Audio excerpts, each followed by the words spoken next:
And welcome to this project on Public Research University Futures webinar hosted by the Center for Higher and Adult Education, or CHAE, as we call it here at MSU, Michigan State University. I'm Brendan Cantwell, Professor of Higher Education, Director of CHAE, and co-convener of the Project on Public Research University Futures with my colleague, Ann Austin. I'm also joined today by our colleague, Travis Olson, who is helping with the logistics of this webinar and is a soon-to-graduate higher ed doctoral candidate here at MSU. Ann will moderate this webinar, but before we turn it over to her, I wanted to explain very briefly about our project.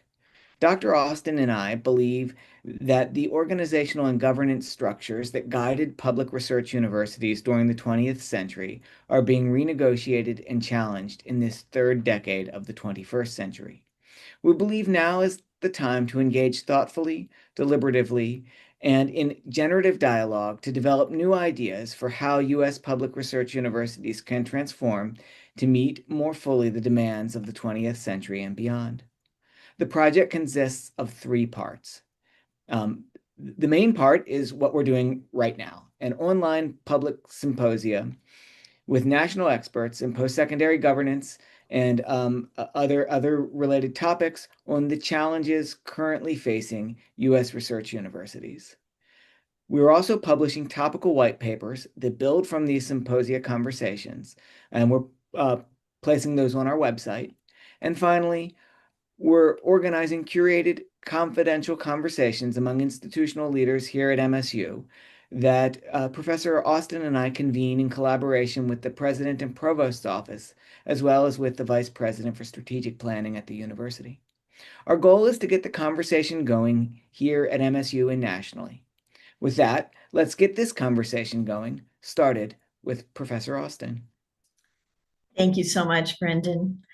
Hello, everyone. We're so glad that you can be with us today. I hope wherever you are that it might be a bit of a touch of spring, or perhaps you're well into spring in some parts of the country. I'm Ann Austin, as Brendan mentioned, and I indeed will be serving as our moderator today. As Professor Cantwell mentioned, today our focus is on the academic profession, particularly in public research universities. And we want to focus on changes, challenges, and opportunities. In framing this discussion, I wanted to note that several premises serve as the foundation for our conversation today. And I want to outline what those are. I have four premises I'd like to share. First, faculty members, and here we acknowledge in all their different appointment types, constitute the core of the higher education enterprise. Their work and research, teaching, and engagement advance the missions of public research universities. And thus, the future of public research universities, we would assert, is intricately connected to who the faculty are and what they do. So we believe our topic today is very, very important as we think about the futures of our public research universities. The second premise I'd like to offer is that the academic career and the nature of academic work and the academic workplace in public research universities have deep historical roots going back centuries. Yet, in particular, many of the key processes and structures that we're familiar with today were firmed up in the post-World War II period, especially as significant federal monies came into higher education and shape the organization and the work of the universities. Some of the features that we associate with university faculty work, for example, include the department as the academic home for faculty members. Also, the influence of disciplinary cultures played out in professional scholarly societies and journals. Another core piece historically has been the touch points of the traditional career as defined by tenure and moving through the academic ranks. And I mentioned also a historical trend has been excellence, and I speak here particularly about the academic career in the research universities, has been defined by reputation, publication achievements, and grant success. And these are features, I'd assert, that became strongly associated with the academic profession, especially in the research universities, especially over the past 7 decades. So that's a second premise, these historical roots. A third premise I'd offer for our conversation today is that while these have indeed, I think, been features that have been defining characteristics in the career, particularly in the public research universities, much has been changing in recent years. And these features I just mentioned do not fully or nor accurately reflect the career and the workplace as we know it and experience it today. So just to name a few changes, I'd point to the range of appointment types and careers that we can find on our campuses today. Fixed term and part-time positions have certainly increased, and indeed colleagues in those roles are deeply engaged and respected for their work in the university. If we speak of the tenure system, that only represents the experience of a portion of our faculty. We also know that technology in terms of changes, and especially AI, they're bringing new opportunities and new challenges to every aspect of our work. We also know that while disciplinary depth remains critically important, the many daunting problems facing society require academics who must be very comfortable working across disciplinary lines and working in highly collaborative and team-based situations. And we need people from a wide array of backgrounds and perspectives to do that work well. And we also know that over the past several decades, the identities of faculty members have become much more diverse. We applaud that greatly. That has enriched the ideas and the interactions in the academy. And along with that, perspectives have shifted within the broader society about how work and personal lives relate. And those shifts are very evident in the work lives of faculty members. Expectations of autonomy, long rooted in academic tradition, continue, but flexibility and how our lives relate personally and professionally and where and when work happens have been changing.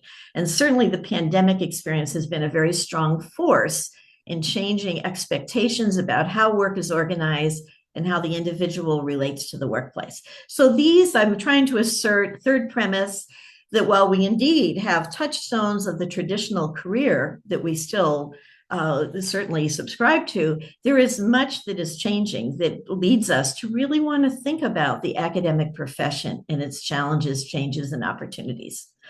And then, as you've seen, and I've offered these three central premises for today: the centrality and the criticality of faculty work, the need for awareness of the historical features associated with the profession, and I'm particularly talking about the profession as it plays out in the research university and the public research university, recognizing differences in other sectors.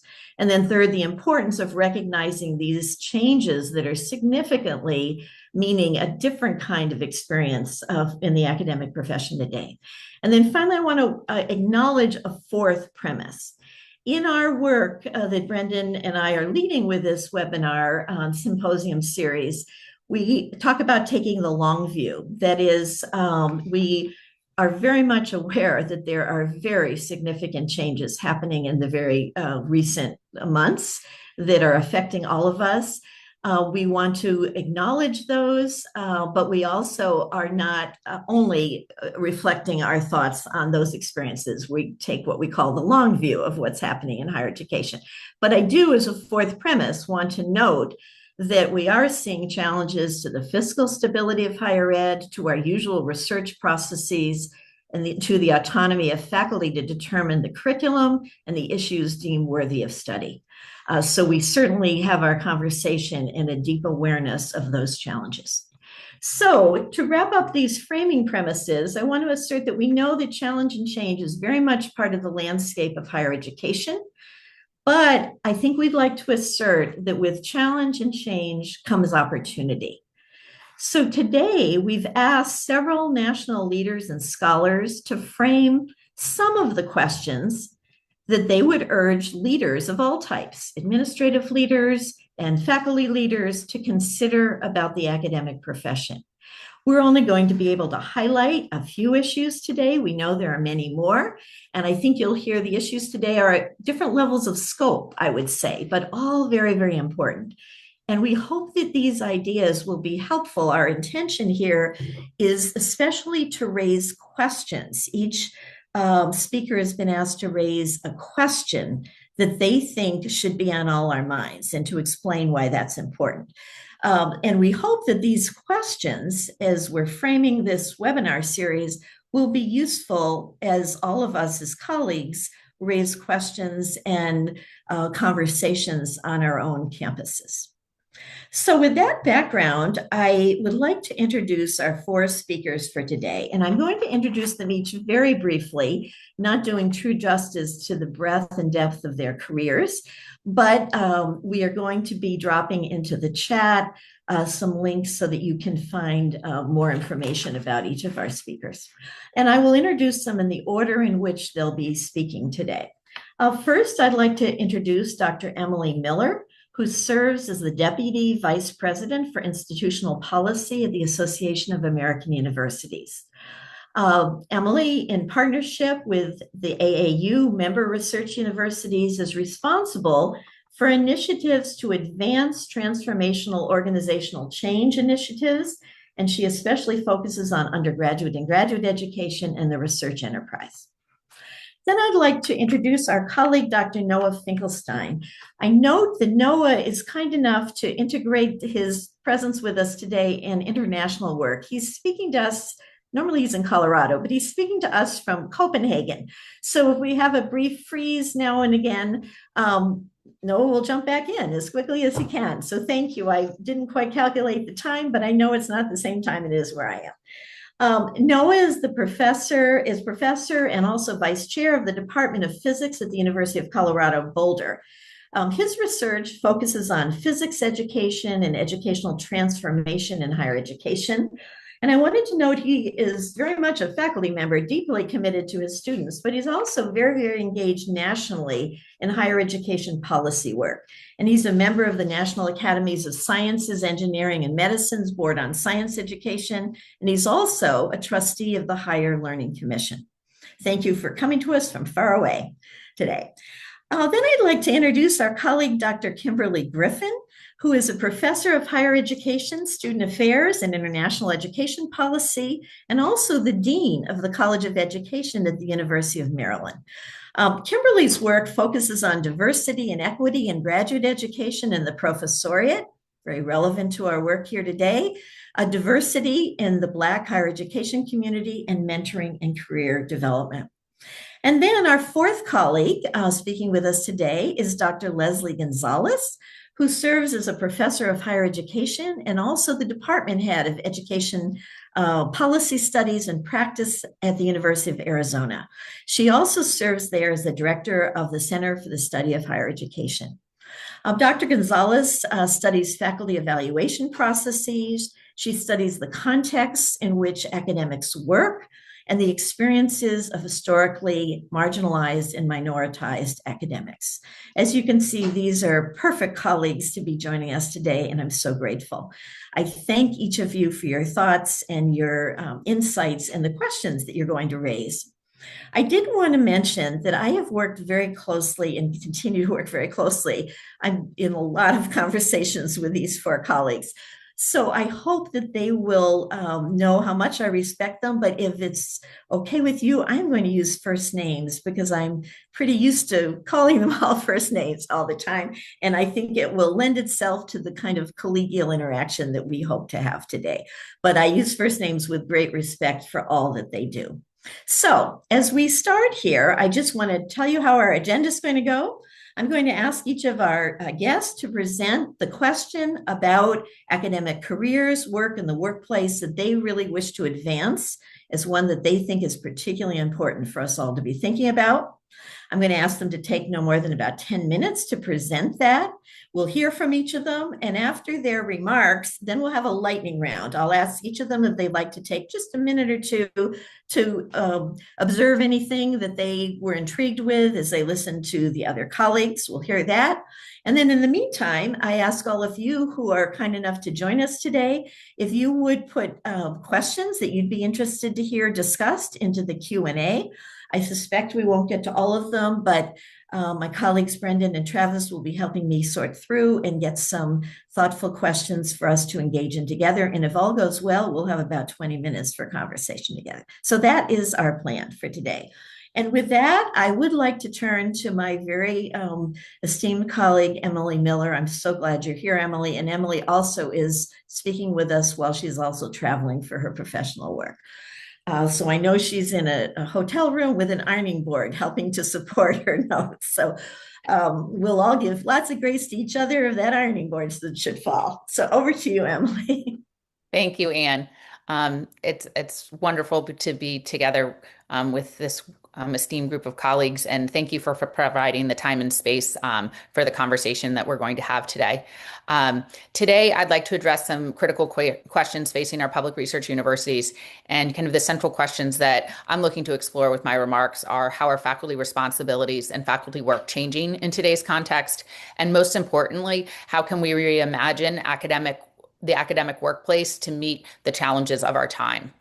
To address these questions, I will discuss some historical context of the government-university partnership, identify some of the current external and internal challenges confronting research universities, discuss the changing nature of faculty work across research, teaching, and engagement, and present a framework for reimagining the academic workforce and the academic workplace at America's research universities.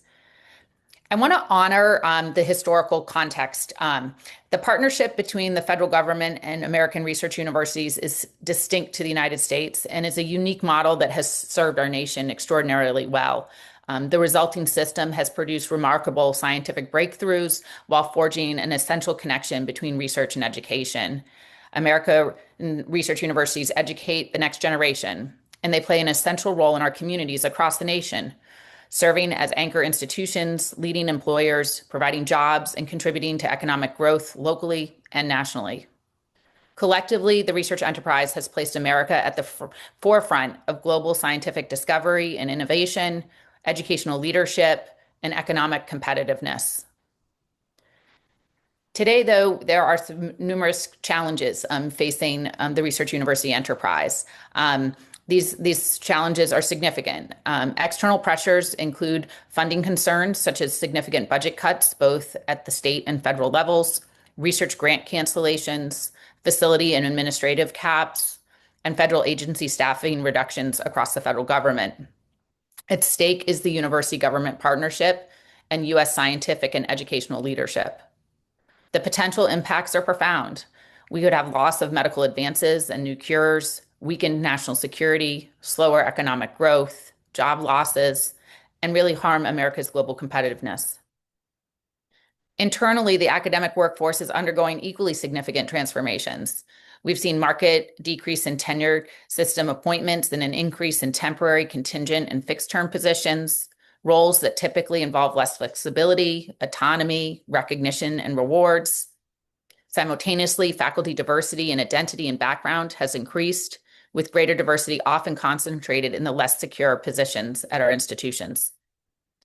We're also witnessing growing interest in work-life balance and workplace flexibility, especially among early career academics, coupled with diminished likelihood of long-term institutional commitment.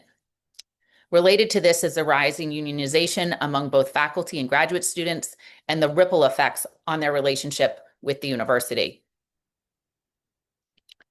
Beyond who constitutes the academic workforce, the nature of academic work itself is evolving across all dimensions. In research, universities face increased expectations to produce both basic foundational work and applied translational research. We see growing emphasis on collaboration and teamwork and the rise of open science, expansion of new technologies, including generative AI and big data, and greater array of scholarly outputs beyond the traditional articles and books.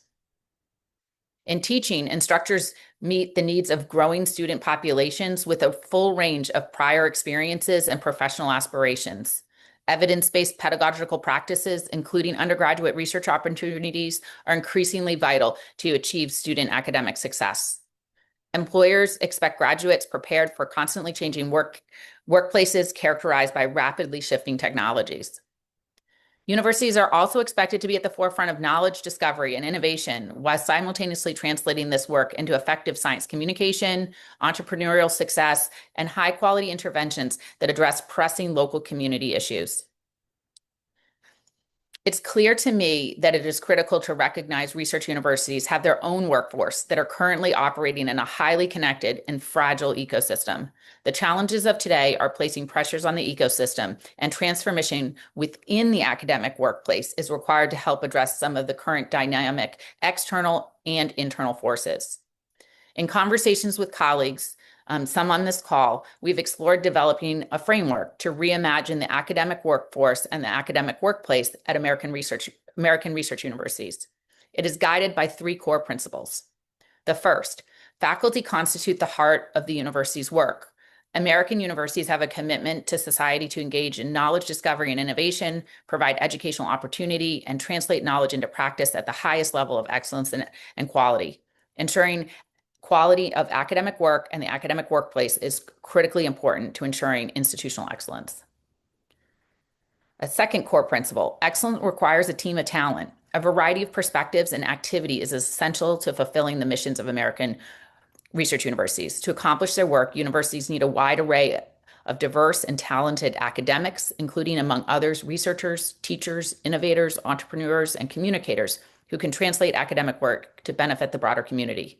If the academic workplace is to be successful in attracting and retaining excellent talent, each of these individuals should experience equity, respect, and opportunity in their work and careers. A third core principle, departments are the key unit around which to reimagine academic work and the academic workplace. Departments and their related disciplines are the home base for faculty identity, the structural unit around which academic work is organized, and the primary location for preparing the next generation of academics through doctoral and postdoctoral experiences. Therefore, the department unit must be central to reimagine the academic workforce and the workplace. Building on these 3 principles, we need action in several key areas. Some thoughts. For the academic workforce, we must develop strategies for attracting and hiring domestic and international talent in a wide array of areas. Ensure doctoral students and postdoctoral students understand the array of career options available to them both within and beyond the academy, and establish flexible career pathways that offer opportunity and success over a lifetime. For the academic workplace, we need more equitable work allocation strategies, evaluation systems that recognize the full array of contributions needed for faculty and student success, and approaches that assess department units holistically. Finally, we must develop institutional cultures that celebrate the full range of work and career paths that together contribute to excellence in fulfilling a university's mission. To summarize, the university-government partnership is uniquely American and has positioned the U.S. at the forefront of global scientific discovery, educational leadership, and economic competitiveness. This partnership faces significant challenges, both from external pressures as well as from complex, layered internal institutional policies and practices. The academic workforce is shifting dramatically and changing expectations around work-life balance. And faculty work is evolving and expanding across all dimensions. Our institutions must evolve, and we have the opportunity to proactively shape that evolution. By reimagining the academic workforce and the workplace now, we can create environments that not only attract and retain excellent talent, but position America's research universities to fill their critically important roles in our local communities, the nation, and the world. A framework to reimagine the academic workforce and the academic workplace should be grounded in a selection of core principles and advance a selection of key actions. Today, I introduced core principles of the full range of faculty appointments constitute the heart of the university work and excellence. 2, second, excellence requires diverse teams with varied talents and perspectives. And third, departments are key organizational units for reimagining academic work. And we need critical action areas both in the academic workforce and in the academic workforce. In the academic workforce, develop strategies for attracting and hiring diverse domestic and international talent. Transform doctoral and postdoctoral preparation to reflect varied career pathways. Establish flexible career pathways offering lifetime opportunities and success. And for the academic workplace, create equitable work allocation strategies, implement evaluation systems recognizing the full range of contributions being made by individuals, assess departments holistically for their units' collective contributions made by their team, and build institutional cultures celebrating the full range of work and career paths. Together, we can build academic environments that meet the complexities of today while honoring the foundation that made America's research universities global leaders. Thank you. Thank you so much, Emily. That was a wonderful start to this. We really appreciate your remarks. Thank you. And with that, we will now turn to Noah Finkelstein, all the way from Copenhagen. Hello, folks. It's such a pleasure to be here. Thank you so much. And I'm going to impose here the tyranny of PowerPoint, if I might. So please do let me know if there are any difficulties in viewing this. So presumably you can all see the screen here. Is that right? Yes. Yes, okay. I think we're fine. All right. So thank you so much. Anne, you started by nicely articulating the goals, premises, and purposes of education. And Emily has done a marvelous job on expanding who is at the heart of doing this work, our faculty and staff. So how might we engage in this essential social enterprise of education, the work that so many of us have referred to as a calling rather than a form of labor, noting that the efforts that we are engaged in because they are the defining elements of what our society is and can be.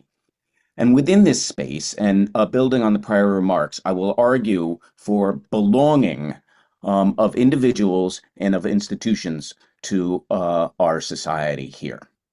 So my question here that I pose to all of us is, how do we foster belonging among individuals, students, staff, and faculty, and within higher education and higher education itself within society?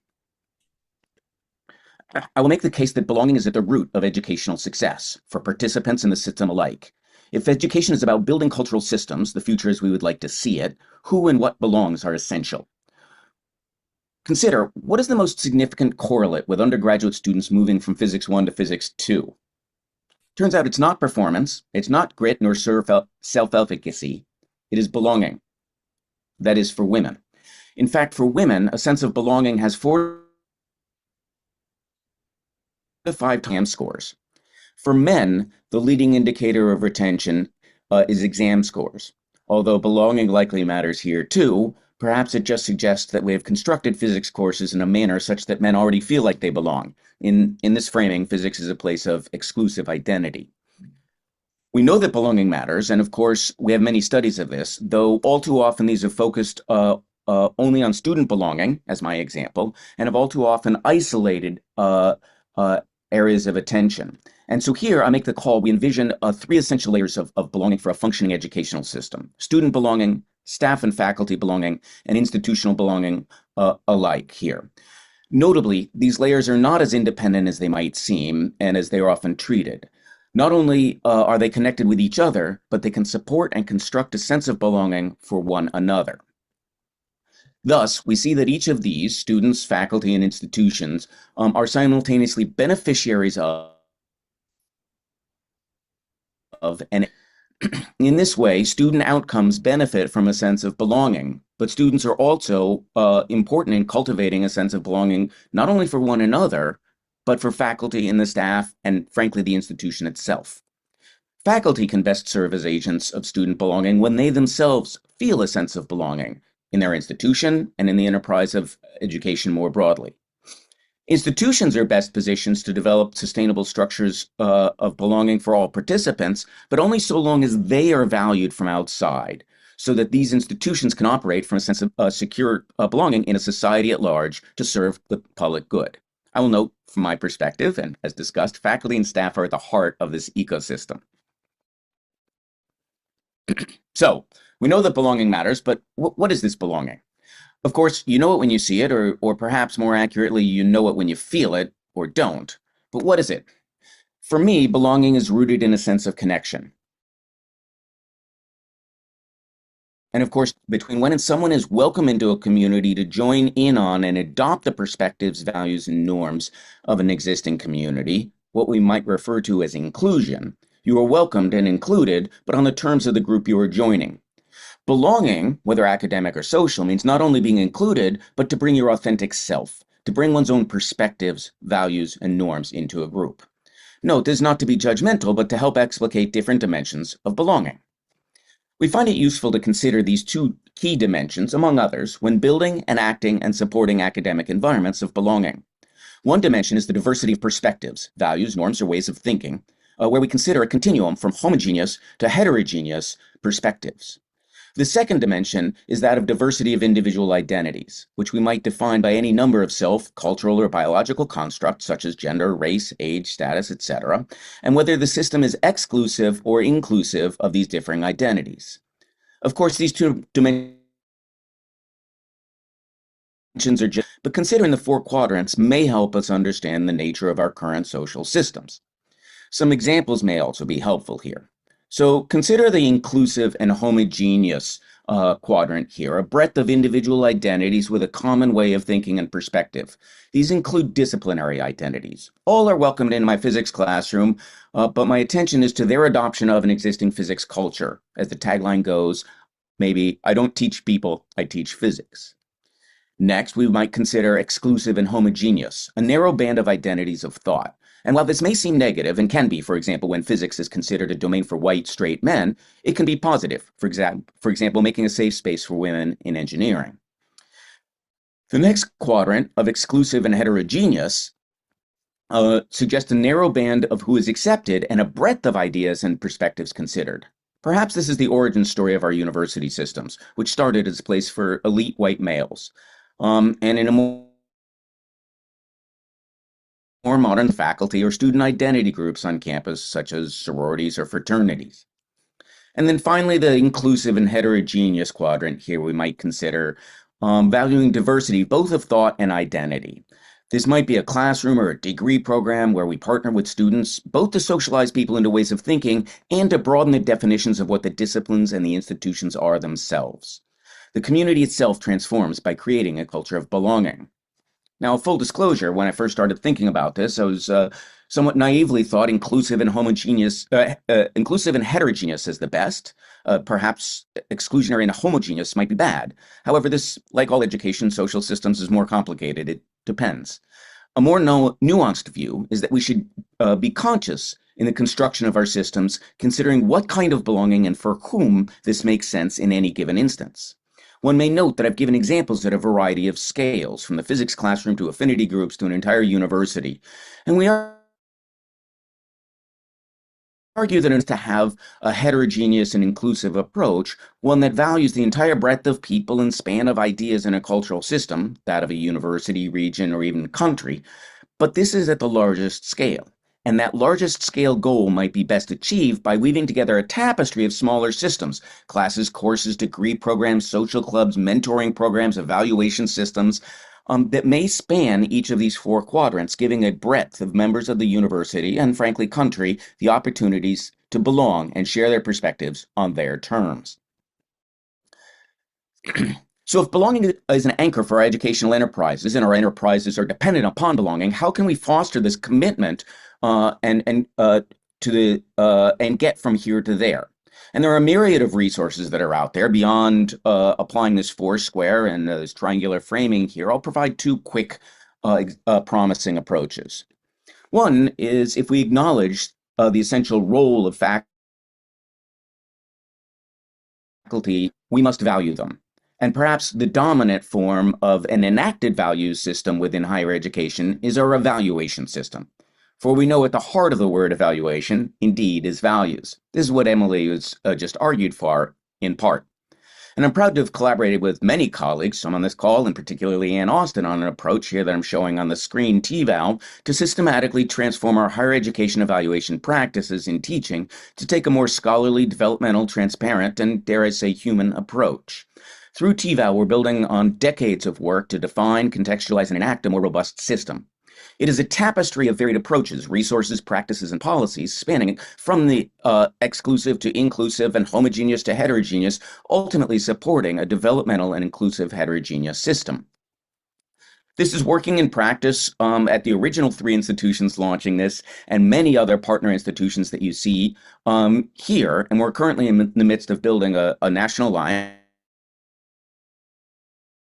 And so another approach that we're engaged in here is a guide to systemic transformation in higher education, a new set of modules on systemic transformation is about to be released from the National Academies of Science, Engineering, and Medicine. It's an easy to digest for the busy administrator or actor suite of resources that provides guidance here and multiple entry points, both to theory and practice of change. Currently, 7 units spanning from theory to practice, shown here, serve as a portal to the myriad of models and approaches and exemplars of a systemic transformation. So I'll return to you here in person. So far, I've focused intra and interinstitutionally, but with these commitments to fostering a sense of belonging for the common good, we can work extra-institutionally. We can argue how and why higher education belongs to our society. We were founded and have evolved to simultaneously serve the growth of our learners and in the service to a better society. Now, as much as ever, we need to foster a sense of belonging of our institutions to society, and we can do that by connecting our work to our communities.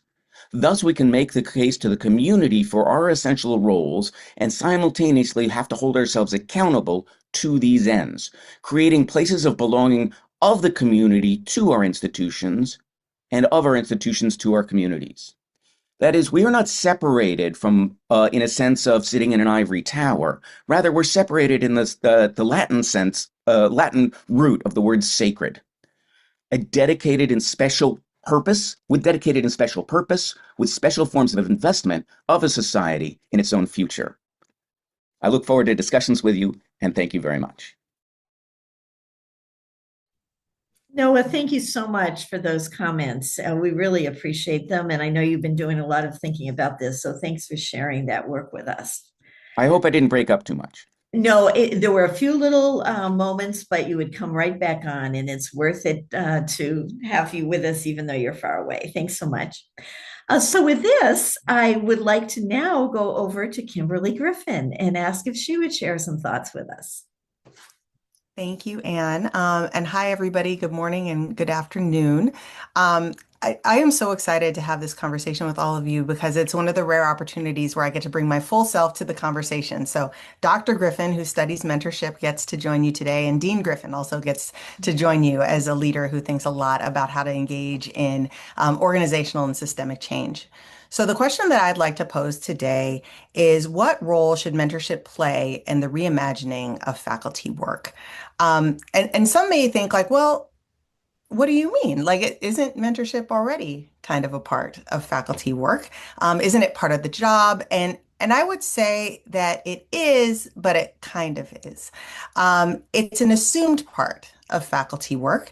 And there are expectations, I believe, for all faculty members, regardless of their appointment, to somehow engage in developmental relationships. So when I say developmental relationships, I mean the broad overarching umbrella under which mentorship, advising, coaching, supervision all fits. And a faculty member might be engaged to engage with undergraduates, certainly, with graduate students, with postdocs, early career faculty. And when we think about even the model of graduate education in our country, is largely based on this apprenticeship model where you're going to study closely with a faculty member and they are going to mentor you and bring you into the profession in that way. Now, we have decades of research that tell us that these relationships are critically important. They led to very, very strong positive outcomes most of the time for the mentee, for the individual who is engaging with this faculty member. So we see all of the academic outcomes that we would want to see. We see, increased self-efficacy. We see skill development. We see increased aspirations and ability to navigate in career. And then we also see socio-emotional outcomes. So very consistent with Noah's comments that we see increased belonging and inclusion and the sense of connection when folks have access to mentorship. It's also really important to note that mentorship has been really strongly linked to our efforts to advance equity and create inclusive learning environments in which all can thrive in the academy. As an early career scholar, I studied success for students of color, and I would say, although I've not empirically tested this, that there was no more commonly recommended practice than mentorship for students if we were going to increase their presence in higher education. And in many cases, when we're talking about mentorship, mentorship when working with marginalized and minoritized colleagues. Mentors are serving as buffers, as sources of social support. They're helping folks navigate a hidden curriculum that they may not have been familiar with. So that we know that mentorship has importance, and it has been linked to faculty work. At the same time, I would argue that there is a lot of evidence that suggests that mentorship isn't as important or central to academic work as it should be. So there was a survey taken by Strata and Gallup of students graduating from college. And in that survey, they learned that students, undergraduate students, had very limited engagement with mentorship. That in a broad question, when asking, do you have a professor that cares about you as a person? Only 27% responded yes, and 25% indicated that they actually had a mentor. When we look at the data around graduate students and their access to mentorship, about 50% of graduate students report that they have a mentorship, access to mentorship, which is better, but maybe not what we would expect considering the apprenticeship model that we so often talk about in graduate education. So that's access to a person, right, that we call mentor. I would argue that access to high quality mentoring relationships is even more uneven. So some relationships are great, some are wonderful, some are transformative. I've had access to those relationships in my own career, and I'm sure that if we polled the audience today, folks would share that yes, they've had transformative relationships, but we often hear and read about individuals who have their needs go unmet in their mentoring relationships, that those types of relationships that are less than fulfilling and are less than helpful happen more often for folks with marginalized and minoritized identities. And then at the far range, we all have read and heard of toxicity and harm that takes place in mentoring relationships. They are relationships that actually push people out of the academy rather than keeping them in. And folks may feel like there's little formal recourse when that happens.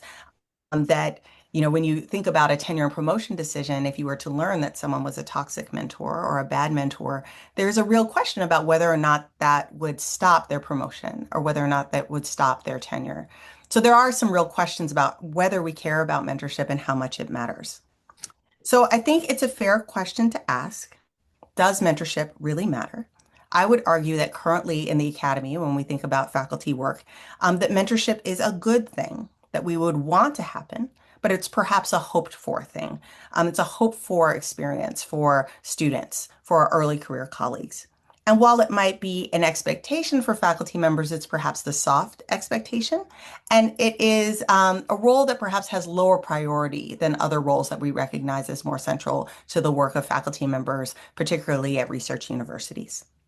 So in an interest of full disclosure, as a scholar and a dean, I am not sitting up on some high hill preaching to everybody about, you know, what they should do to change. This is hard work to do, and I am in the midst of trying to engage in this transformative work on my own campus and in my own college. But we are really asking ourselves right now, what would our organization look like if mentorship truly did matter, if it was a central part of faculty work? What changes would we need to make? And I would argue that there are three. First, we would need to clearly define it. Second, we would have to make sure that everybody, mentors and mentees, were prepared in really meaningful ways to engage in these relationships. And third, that they would have to be connected to real rewards. So I'm going to quickly tick through those in my remaining time. So first, that there is a clear definition. As I mentioned earlier, developmental relationships is a broad umbrella. And we might think of and use the word mentorship interchangeably with advising, with coaching, with supervision. Those are not the same things. And just because we assign a student or an early career colleague to an advisor, that does not mean that they have access to mentorship. Mentorship is distinct in that it integrates the personal and the professional. There's certainly a skill development piece. There is a long-term consideration of that individual and their career development, but there's also a personal piece. There is a socio-emotional piece. You have to care about the person that you are mentoring. And there's also a sense of reciprocity in the relationship. It is not with information flowing in one direction. That information is flowing back and forth, which is from supervision, right? Where you might be telling someone what to do or advising, where you're guiding someone through a specific academic task, but there isn't necessarily, or there does not have to be care, or there does not have to be reciprocity for there to be a strong relationship. So once we've clearly defined what we're talking about with mentorship, I think it can reset our expectations of what students will have access to, what early career colleagues will have access to, and what faculty will be able to show up to do. I think it's also important to clearly define good mentorship, that good mentorship isn't just being nice or being kind, that ultimately good mentorship is when there's a really good alignment between the needs of the mentee and the strengths of the mentor. So when we spend more time identifying what good mentorship means and looks like, we can make better matches and ensure stronger relationships. The second piece, that individuals need clear guidance on how to do this work well. My own work shares that even for good mentors, they largely learned how to mentor by either replicating what happened in their careers previously in their mentoring relationships, or absolutely not doing the bad things or the things that they perceived as bad in their earlier relationships. Mentees often don't know how to make the most of their mentoring relationships either. And we are lucky enough to be in a time where there is a lot of guidance and there are a lot of resources for both mentors and mentees about how to engage in meaningful mentoring relationships in the most effective ways. SIMMER, the National Center for Faculty Development and Diversity, there are podcasts, there are books. And those things are all available. And I would encourage leaders to really encourage their mentors and their mentees and their organizations to engage in that work and engage in that training and development. And they need incentives to engage in this kind of professional development. And that brings me to my third point, that we really need to think about how we reorganize the academy to offer rewards for doing this work very well. It currently counts a little. It can be a cherry on the top, particularly if we think about tenure and promotion or merit reviews. Sometimes it's included under service, sometimes it's included under teaching. But we really need to rethink how we reward engagement and mentorship and recognize engagement and mentorship as critical work to growth and learning in the academy. There's often emotional labor that goes along with mentorship that goes unacknowledged. So thinking about formal recognitions like funds for professional development, for research, if you're engaging in mentorship. Awards, certainly, everybody likes a good award and a good certificate to put on your wall, but it's even nicer if that comes with resources. Workload adjustments. So if someone's deeply engaged in mentoring relationship, what should their course load look like? What should their committee load look like? And then finally, how do we count mentorship in addition to advising and supervision in tenure and promotion and merit reviews? That these are critical questions that we have to ask ourselves. I would say that starting to think about these questions isn't going to fix everything, right? It's going to be a step down the road towards creating a stronger culture of mentorship in our departments, on our campuses. My colleague Brad Johnson and I introduce ideas around culture of mentorship in our recent book on being a mentor. And it's a guide on how we engage in individual relationships better, but how leaders ultimately have to take more responsibility for creating environments in which mentorship feels like the absolutely most natural thing that a faculty member would want to engage in, and that they have a key and critical role in creating environments in which everyone can thrive. Thank you very much. Kimberly, thank you so much for those thoughts. They relate, I think, very closely too to some of the comments that Noah made. And we'll come back to some of these ideas in a little while. Thank you so much. We do want to turn to our fourth speaker, our colleague Leslie Gonzales, and we're eager to hear what you have to share with us and what question you think we should be thinking about, Leslie. Sure. Good morning, everyone. Such a privilege to be here. And Brendan, Travis, thank you for the invitation. It's always hard to go last because you start to hear, oh, I think I was going to say something just like that. But I think it's nice because I can see how our comments really, there's a lot of synergy with some of our thoughts today. The question that I want to put on the table for us today is, how can doctoral education be reimagined, redesigned to ensure the next generation of faculty members are prepared to do the work that they need to do and that they will likely be called on to do? And so this question comes from a few different places. Luckily, it's personally and intellectually engaging to me and of interest to me. But I think more importantly, this question is coming up for me and maybe for all of us at a time where we are in a crisis moment. This crisis moment didn't come out of nowhere.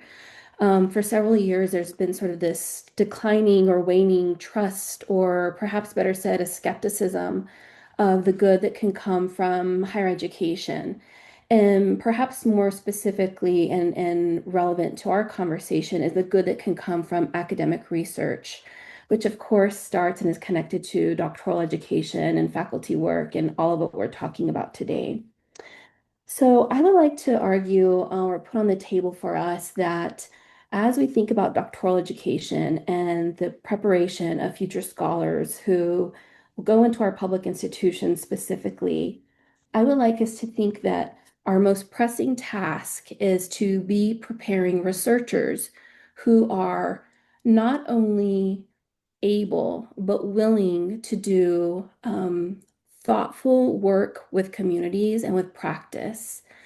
Said otherwise, I think that our most pressing task as we think about the future of doctoral education is preparing researchers who are able and willing to thoughtfully engage in translational work. This is important through practice or application, through communicative means, and through relationships and partnerships. And I think that there's a difference between relationships and partnerships. Maybe we can get to that. So this is what I would like us to sort of start with top of mind, researchers who are able and willing to do translational work in a few different ways. To sort of frame my comments or to situate my comments, I want to share with you all a little bit about a study that a team and I have just wrapped up. This study was focused on doctoral students. We interviewed 40 doctoral students, all quite advanced, at least past dissertation proposal, across a variety of fields. Our interview sample leaned heavily into STEM, but also had quite a number of social sciences and a few humanities scholars. The goal of this project was for us to understand how doctoral students are being socialized towards knowledge production, how they were being taught to conceive of, to design, to carry out, to share their research. And this question, again, it's personally interesting to me because I've long studied faculty careers and sort of the evaluation of knowledge production. But it's not necessarily a question that I felt like we had touched on directly in the realm of doctoral education research. So across those 40 interviews, across multiple disciplines, it included biological fields, it included engineering, the social sciences, even some applied social sciences. My team and I, we reviewed the data, and I want to share with you just some of the basic or some of the emergent insights that we have from that study, because I think it's helpful to our conversation. We found that doctoral students, no matter the field, were being encouraged to pursue knowledge, and about three rules were really guiding the production of knowledge for them. They were being advised, first and foremost, to pursue basic or otherwise described as peer or theoretical research. They were being advised to pursue big data, preferably big quantitative data, and in some cases, big biological data. And we can talk a little bit more about what that means as well. And then thirdly, sort of something that ran throughout all of our findings was they were being encouraged to pursue research in a way that we argue really reaffirms or sort of reinforces boundaries. Now, I want to talk to you all a little bit about these three observations a little bit more. Let's talk a little bit about the basic. So again, across all the disciplines, even the social science disciplines, students were being encouraged to pursue research that they were being described as a basic or peer or theory. For example, there was a student who wanted to develop technology for farmers. To do that, she wanted to be able to engage with farmers and to understand really how what they would need from the tool, what would work best for them in the field, so on and so forth. But her advisors and her mentors in the department said, you know, that's not really the kind of work that's going to get you notoriety, and it's not really the kind of work that's going to get money. And so she had to sort of retool her research agenda in a way that would, number one, attract resources, which of course that's a reality, but number two, that would find support amongst the department. Let's talk a little bit about big data. I want to share with you an example from a social science department. We had the privilege of interviewing a doctoral student who was far advanced, about to defend her dissertation. And she had been involved in this really long-term project that had involved a local community looking at issues around drug addiction and recovery, so on and so forth. One of the things that really pulled this student into this particular lab and into this research agenda was the opportunity to collect qualitative data from families to really understand how they were coping with recovery, what resources they needed, and really sort of translate that to practitioners or providers in the local area. She shared with us that in the last year of her studies, they were being advised to let go of the qualitative work and to instead to pursue other ways to capture big data. And she talked a little bit with us about what that meant. But essentially, she said, in cutting out the qualitative data, we're cutting out the voices that have been fundamental to us designing this study. So I think that's really important. I think there's a lot of synergy around with some of what Emily noted earlier around the need to really engage with communities more thoughtfully in our work. A little bit about that third finding, the boundaries. This one is really important. In the literature, we know that when academics are socialized towards research, disciplinary boundaries are often very important. There's sort of this notion that, to be a good disciplinarian, you mind the boundaries of your field, and I've documented this in other of my work. But here what we saw was there's this additional boundary that doctoral students are being socialized towards. And I think that this might be the most problematic one. It's this sort of boundary that says your work belongs in the academy. Your disciplinary audiences, the journals, the grant-making bodies, these are the first and foremost audiences to be top of mind. We saw this, for example, in an interview with an engineering doctoral student. She shared with us that my work is not just engineering. My work is engineering for the community. And she talked about how she had wanted to do engineering work because she wanted to improve communities. And she said to us explicitly, nobody in here knows how to do that kind of work. Nobody in here even wants to talk to the community about what our work is doing, which I felt was really a powerful testament. Doctoral students have keen insight into what is going well with the research process, how we can rethink research differently. But that's really hard, and it really requires for faculty members to, for themselves, to let go and rethink of some of the habits, traditions, conventions of our work. And so I think what I want to do is wrap up by talking a little bit about number one, the findings and how the findings should help us rethink how we are structuring our classes, yes, but also how we are willing to retool our own thinking and our own practices. When the engineering student said to us that, nobody in here wants to talk to the community, that was really powerful testament. This engineering student didn't grow up in that particular area. She had moved to the university. And so it wasn't even that she was talking from a place of, a long-term personal attachment to the place. She was looking at a community and she was looking at the opportunity to do good with her work and to translate her work.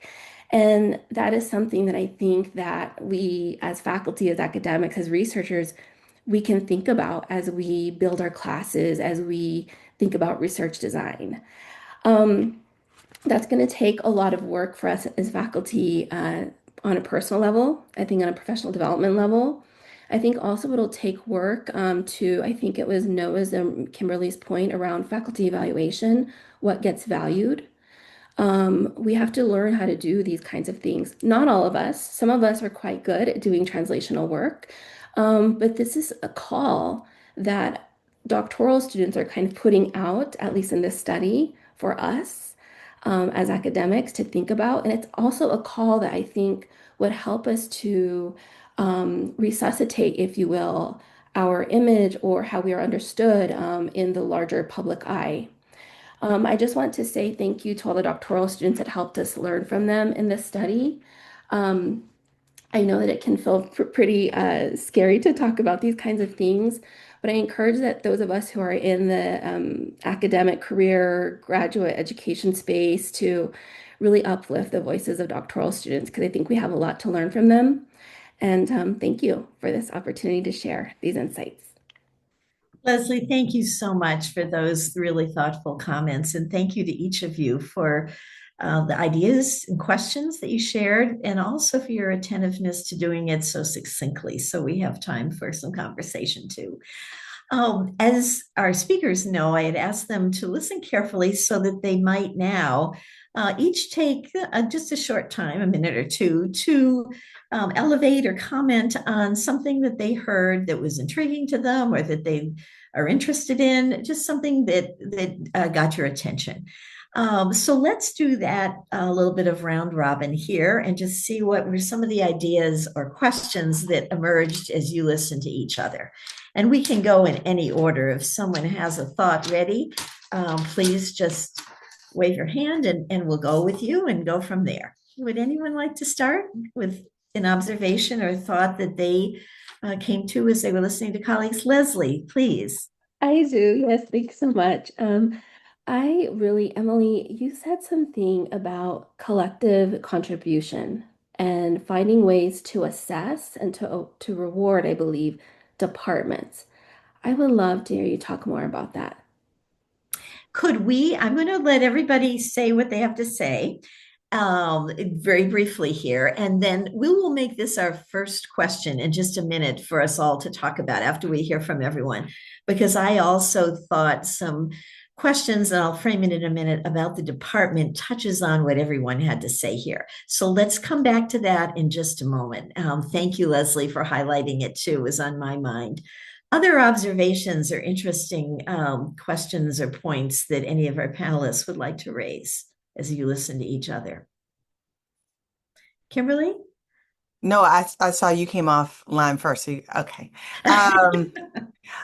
I just building on Leslie's point that she ended with, as I was jotting notes down, I was thinking about how what is needed in this moment, and not just for this moment, but thinking beyond this moment, as you called for us to do. And that what is needed is so fundamentally in opposition to what we have recognized as good in the academy forever. And that just this notion of all the different topics that folks have talked about, right? Like, so seizing on belonging as something that we need to foster in the academy, that, translation and transformation, investment in students beyond just the teaching of courses in the curriculum, that if we are able to do that and do that well, that in some ways solves the problem of clarifying our value proposition, that we have more defenders beyond the walls of the academy if we have actually done those things and done those things effectively. And I just think about the transition that I had to make from a faculty member to an administrator, that as a faculty member, it was about me and my agenda and what I was trying to do, versus as a dean, it's about us and our college and what we're trying to achieve and what is our agenda and how are we making an impact beyond the institution. And I think bringing that more into the individual lives of faculty and that commitment to the individual lives of faculty, and figuring out a way to do it quickly, which is not our strength, is something that was kind of at front of mind as we engaged in our conversation. Kim, thank you so much. That's the general domain you opened with there relates, I think, to some of the questions that I've noticed are in the Q&A. So let's also put a little pin that in a moment we'll come back to. I loved how you expressed it. What is needed in this moment? And when we get to that, I would like to bring in a couple of points I saw in the Q&A that I think could relate to that. Thank you so much. Emily or Noah? I think Noah, you had popped up your hand before. Sure, absolutely. What a great crew and great questions coming in online here to dig into. The first thing that strikes me is we come to such common vision here, and from four very different walks, I think, or 3.5 different walks, however we want to talk. And so I think that suggests that there's some real there, and I think we can articulate a fee and the promise of higher education and what is needed now, And some of what we articulated would address some of the challenges, both in the immediate, the now, and then the other is the near now. Where is it that we need to go? How does higher education think about itself in, say, 20 years? And I think we want to keep both of those. So I really applaud that. And then my question to us as a community here related to that is, how do we get from here to there? And there are many different models for this, but this is something really to think about. We might think about smooth transitions and reform. We might think about disruption. And we can also think about the nature of ecosystems and very different approaches within those. And I think the answer is going to be all of the above, but we have to have some level of intention along with our attention to where we're going. Thank you, Noah. I think we can link some of this of what do we need to be doing in this moment, and thinking about it in relation to the broader societal needs also. Emily, did you want to add anything right now? I just, in listening to Noah and Kimberly and Leslie and what they each spoke of, I think I want to elevate, I think something that was coming up in Leslie and Kimberly's, reflections is that, to address some of the critiques, the broader public perception, the skepticism that we're kind of navigating right now, what you each spoke to and what you each were advocating to center, I think really will help us in addressing the broader public's perception of higher education right now. And so I just wanted to just elevate that. I think what you're encouraging us to lean into and and those pieces that would maybe be part of a reimagination of academic work and the workplace I think is the path forward to addressing some of the greater perceptions that and narratives we're trying to address in this time, and that will serve us today, but also, into the future. Thank you so much, Emily. I think I see some themes that are emerging here, and of course, I'll rely on each of you as panelists here to help connect some of these. Let's start, and I should say I'm also keeping an eye on the questions in the Q&A too. We may not get to each of them individually in the time we have, but we'll try to connect some things here. And let's possibly start with, I think, some of what Leslie, you were bringing up, but I think relates to a number of comments. From the start, both as I made remarks and also Emily, we were talking about the department as historically certainly being, I think, arguably the center of work, closely related to the disciplinary identification that faculty have, as being the center of many academics' work, particularly we're talking about people in the public research university. And there have been a number of questions. Leslie, you raised some, but there were others that came up as we went along, and that some of our colleagues online have put in. How do we really think about the department as a viable organizational structure and as an identifying place, particularly now in a time, as has been argued by several people, both here today and elsewhere, that work is so interdisciplinary now. What does that mean for our identification? Leslie, as you pointed out, the need to connect with the community is very important, and that may not always be meaning basic research that a discipline or even a department might historically encourage. Even as we think about belonging, to what organization or unit or constellation of people are we talking about belonging? So I'm trying to connect several of the comments and questions. And Leslie, I hope I'm being true to some of what you were raising early on. Is the department a viable organizational and identity structure, or should we be thinking in new ways about how we connect faculty, how we have home base for faculty work, and how we situate the work in relationship to the way people are prepared, usually in a discipline, but the need to engage in interdisciplinary and often community-based work? What does this all mean for the way that we've organized work historically around the department and around the disciplinary roots?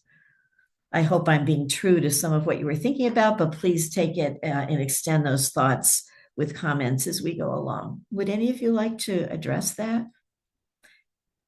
I can start, Ian, but I'd really like to hear other colleagues' perspectives on this. I think to Leslie, when you asked me about this collective and the department, I still think we need some organizational structures within our institutions to organize how we organize our work. Um, and and so I think that could be under discussion, but when we've seen the growth of the interdisciplinary work, faculty still are often anchored back with a home discipline. And so that makes me want to challenge, what are the epistemological ways of knowing in the home disciplines, and how can that evolve and change and have a broader aperture to it? And I think that would be important. And I also think within the departments, when I said the collective, what is that team of talent being recruited into the unit to provide varying ranges of work, and that is collectively celebrated and acknowledged for its contribution? And how do we create a work environment and place where individuals can transition in and make different contributions over the lifetime of their careers within an institution? And I think those are places of growth for research universities right now. And I think it's where we need to move forward to. And I think in doing that work, I think we can create more spaces of belonging. We can create more ways to value and recognize the full range of contributions being made. And I think in a space of thinking about how we support our faculty, I think modeling that, I think, could be very powerful for all the learners that are participating in our higher education system. So that's just some initial reflection there. Thank you. Leslie, did you want, oh, no, I see your hand up. Please go right ahead. And then Leslie, I wanted to see your thoughts based on what you had raised. I think that's right. I'm just going to say two quick thoughts on this. One is building on Emily's framing on this. I often use the analogy of Moneyball for those people who are interested in the baseball world. We don't want only all home run hitters on our baseball teams here, right? And that's what we've done in our value system. So let's create the diversity, and we are doing that right now. We're not necessarily we're doing that in responsive ways. I think we can actually be more intentional about how we organize our system. Somebody put in the chat, we have to value our staff, hands down. Shout out to staff. We are all part of a community and engaged in this way. Leslie, you talked so eloquently about learning with and from the students. They are partners in our enterprise. We are all needed in one another. And this is also part of it. It has been resultant to, and we have adopted this neoliberal mindset. I can go on and on about this. Scotty, who put this in the chat. And we can talk further about sort of the antidotes to this. But this is a natural outcome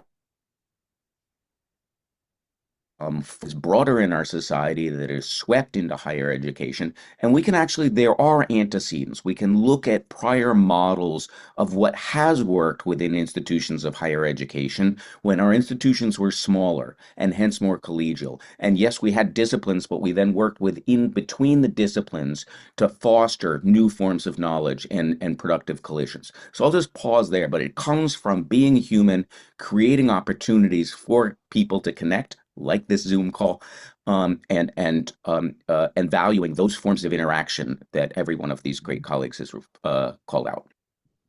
Thanks, Noah. Leslie, did you want to jump in here with some of your thoughts?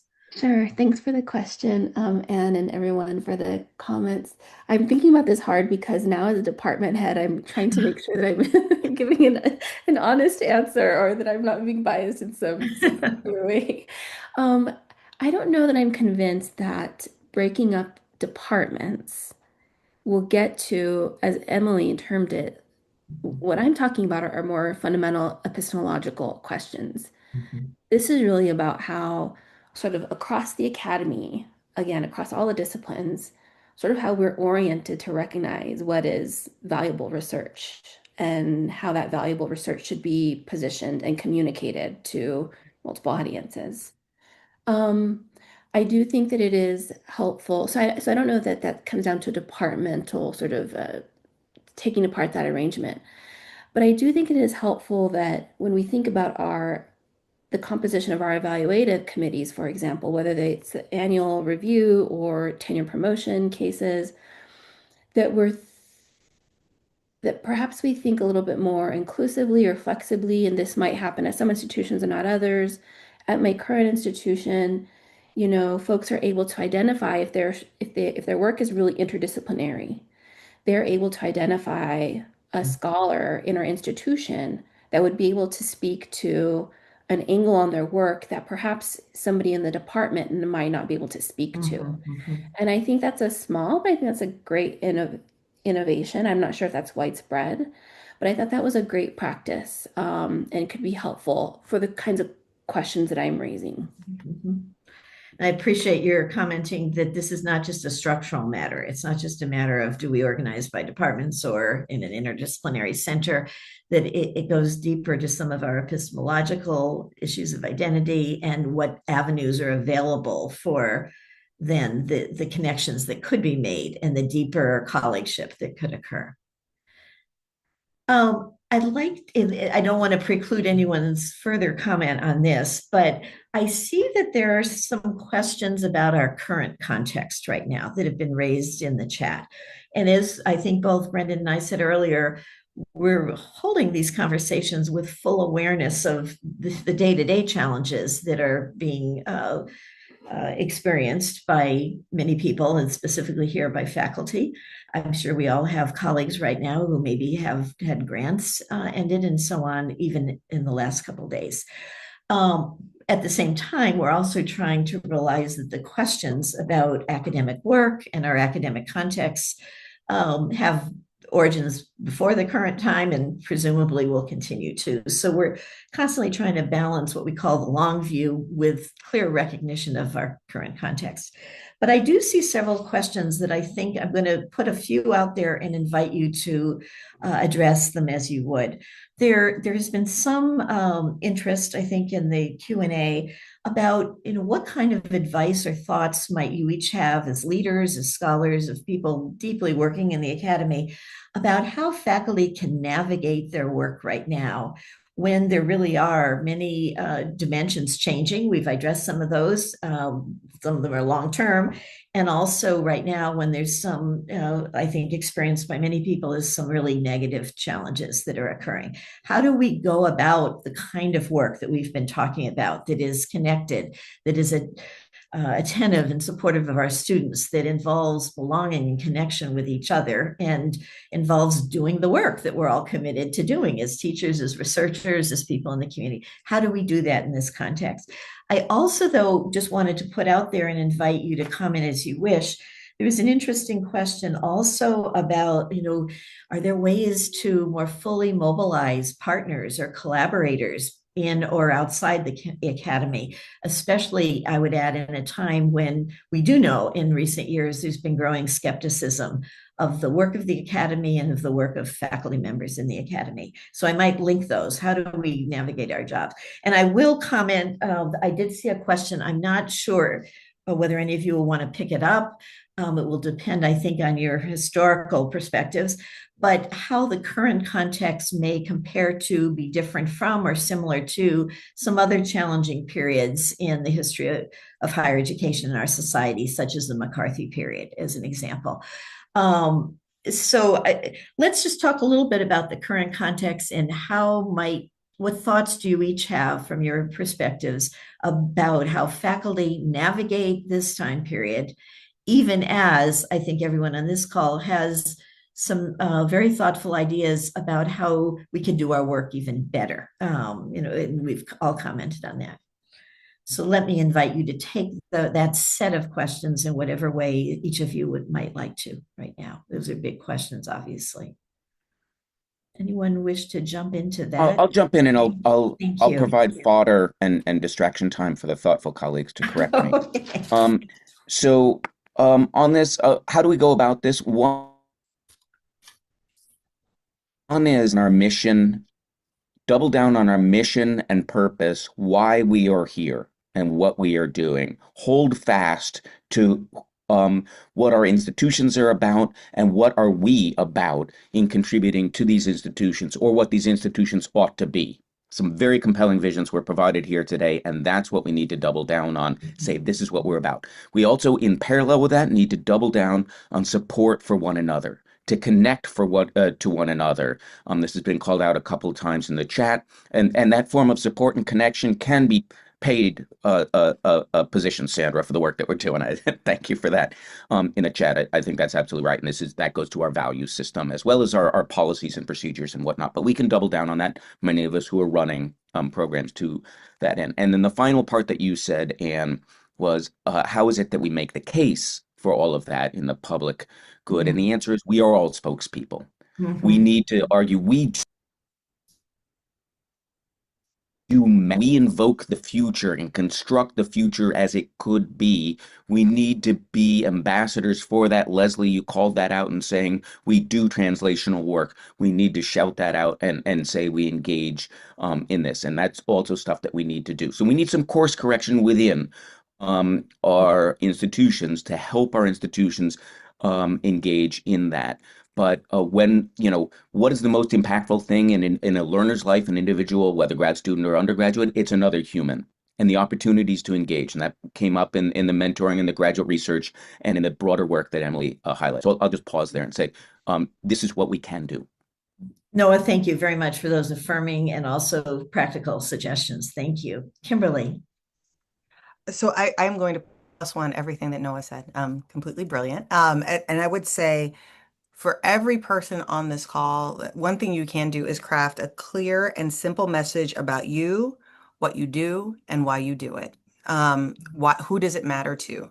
And you don't even have to develop it alone. Like, we all have communications teams who will help you make sure that you have not thrown in a jargony word or something that only a small number of people are able to understand. Because when you get called on to share that, whether it be with the media outlet, in an op-ed, in a public statement, we are all seeking ways to more clearly tie, what we do in higher ed to why it matters in the broader world. I know that that's something I deeply care about as a dean. Like, I am looking for voices who are willing to jump up and scream that from the mountaintops. So everybody can do that. We all can think about doing that, whether we're talking about our teaching, our research, our service, just who you are.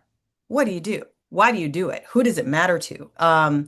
And being able to say it in like 4 sentences is just one thing that we can all do to be part of that narrative.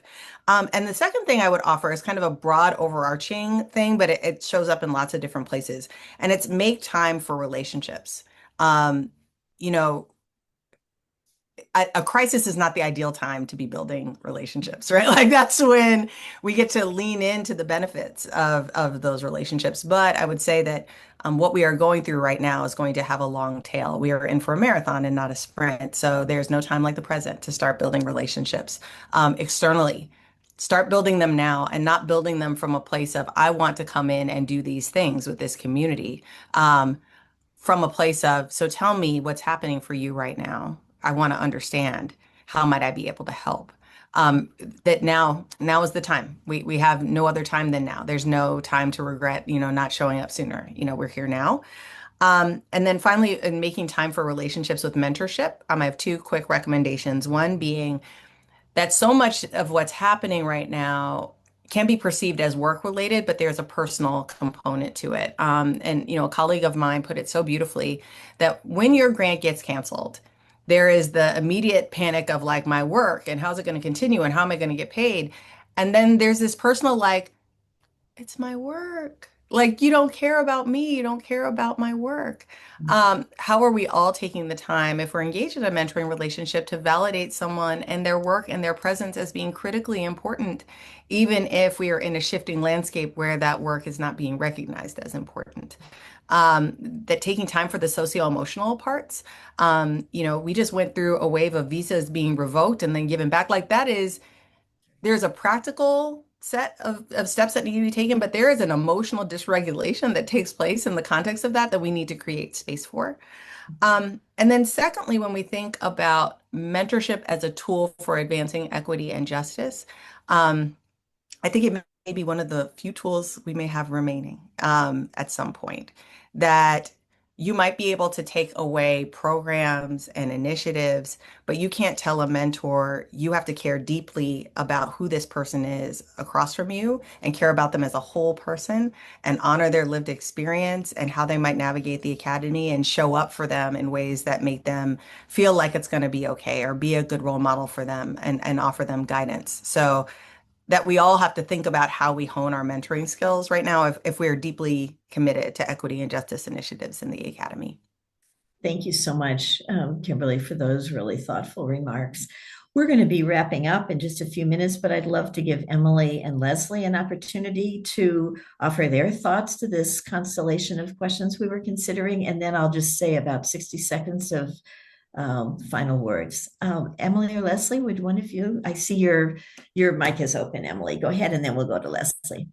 I just, coming from the position of working at a national association representing public and private research institutions.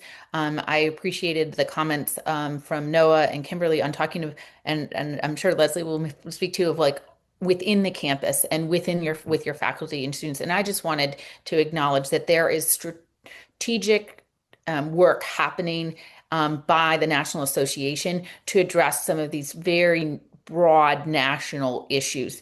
And in that space, there is a variety of actions that we are taking, but a couple of ones that I wanted to just elevate is in working to explain to the public the contribution of research universities. We're actually turning to third-party validators that are able to, who are the beneficiaries of the work, the research, or the education that's coming from our institutions. And we're working to elevate those narratives and those stories in that space. And we also are very intentionally representing the university research enterprise in some very active ways in advocacy and in litigation, really working to try to bring knowing that's being attended to, and I wanted to just raise that is a space where we feel that we can make a contribution, both in our advocacy work, but also in our communication work of really helping telling the narrative and how are we looking at doing that in new ways. And I think back to Kimberly's point of being able to say who you are and what you do and why you do it. I think we're working very clearly to talk about the value of research universities in very clear and concise ways for which it connects to our communities. And that's I think really something that we're highly centering at this time. Emily, thanks for bringing that in, and thank you for the work that you and your colleagues at the national associations are doing. It's incredibly important. Thank you. Leslie, we're going to give you the last word here. And then, well, I'll take the very last word. Sure. I'll be brief. I wanted to just say thank you to Kim for noting there are all these practical and tactical things that we're having to do given this context, but there is such an emotional toll. And I see it sort of in, I think, a few of the comments. Faculty, students, postdocs, leaders, staff, no matter who you are, if you care about public institutions, this is a really hard time. And I think that for me, when I think about my work as a department head, I think about my most important task is to really try to create an informed, but also a really relational and safe and fun bubble. I'm not gonna lie. I feel like, can I create, along with colleagues, an opportunity for us to feel informed, up to date, but also to remember that the work is fun and it is joyful and it is challenging and it should be hard, but it should also be, again, remind us why we came to do the things that we came to do. And I think for anybody who has a formal leadership role, it's critical that we are just opening up opportunities to listen and to connect, to Kimberly's point. It feels hard when you've got tons of things to take care of, but listening and connecting to faculty and students, staff, postdocs at this moment, I don't think that there's anything more important. So I'll just close with that. Thank you very, very much for those heartfelt comments too. Well, we will close in about 60 seconds. Just a few little pieces of business. One, deep appreciation for the colleagues who are speaking here and have brought such wisdom and experience as well as research to their remarks. I particularly appreciate that we did talk about some visions for the future of higher education. And for what it means to be a faculty member. And I think we talked about that both with keeping in mind some of our historical roots and where we want to go too. I also appreciated the affirmations that the work that faculty are engaged in is critically important work, and that part of the role of leaders is to help to recognize that and provide the avenues for connection and affirmation too. Just a few logistical things as we wrap up. Our colleagues who are speaking will each be preparing brief essays, and Brendan and I will be compiling those into a white paper over the next month or two, and those will be available. That will be available through the website of the Center for Higher and Adult Education at Michigan State, and we will communicate with everyone who's registered about how to access that. We also anticipate further conversations of this type in the fall to raise more questions and points of discussion on additional topics that are important to all of us in higher education. If you do have suggestions about what some of those topics might be, I know that Brendan and I would welcome hearing from you. So we thank everybody who's here. Our hope is that these conversations are the beginning, not an end. We realize that they're open-ended, and we hope that they will be conversations for those who are joining us today that perhaps will stimulate the dialogues that you're having on your own campuses. Thank you to everyone who took the time today to be with us. And again, special thanks to Leslie, to Emily, to Kim, and to Noah for being here, and for Travis for helping us with all the logistics of bringing this forward. We hope everyone has a good day. This is a challenging time, to say the least, in higher education.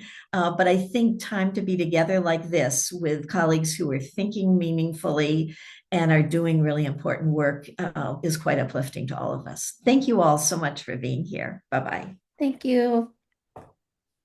Thanks, everybody.